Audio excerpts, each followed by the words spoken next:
Mas Anies.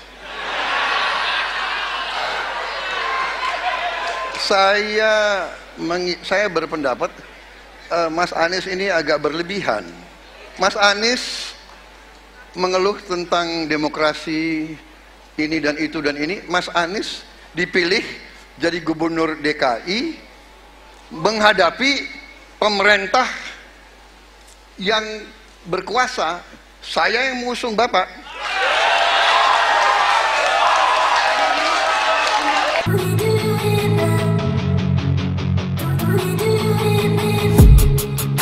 Kita akan langsung buka.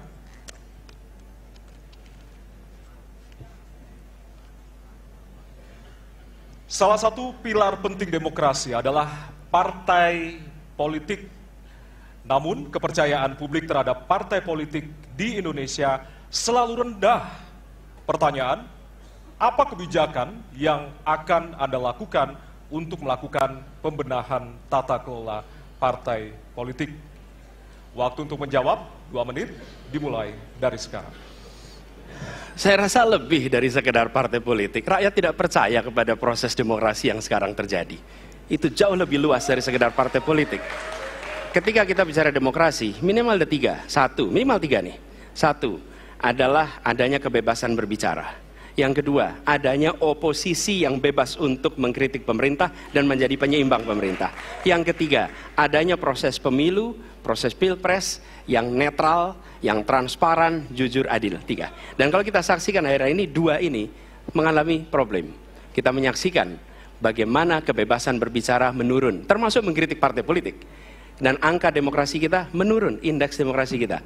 Bahkan pasal-pasal yang memberikan kewenangan untuk digunakan secara karet kepada pengkritik, misalnya Undang-Undang ITE atau pasal 14, 15 Undang-Undang Nomor 1 tahun 1946, itu semua membuat kebebasan berbicara menjadi terganggu.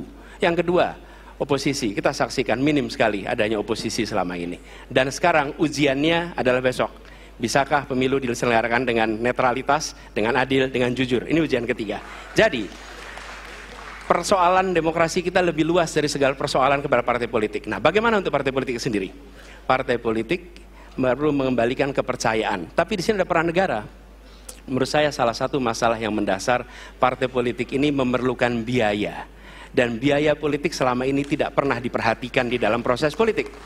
Untuk kampanye, untuk operasional partai, semua ada biayanya. Sudah saatnya pembiayaan politik itu dihitung dengan benar. Ada transparansi, sehingga rakyat pun melihat ini institusi yang bisa dipertanggungjawabkan. Jadi salah satu reformnya adalah reform pembiayaan politik oleh partai politik. Terima kasih. Baik. Waktu sudah habis, terima kasih. Kini kami persilakan calon presiden nomor urut 2 untuk menanggapi jawaban calon presiden nomor urut 1. Waktunya 1 menit, dimulai dari sekarang. Mas Anies.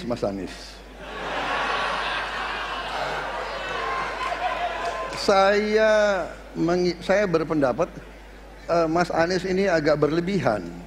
Mas Anies mengeluh tentang demokrasi ini dan itu dan ini. Mas Anies dipilih jadi gubernur DKI menghadapi pemerintah yang berkuasa.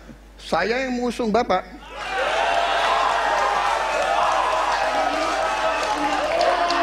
Kalau demokrasi kita tidak berjalan, tidak mungkin Anda jadi gubernur.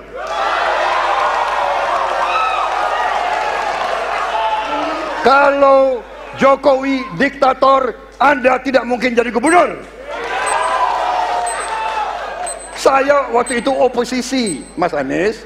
Anda ke rumah saya, kita oposisi, Anda terpilih. Waktu habis, Bapak. Harap tenang, Bapak Prabowo.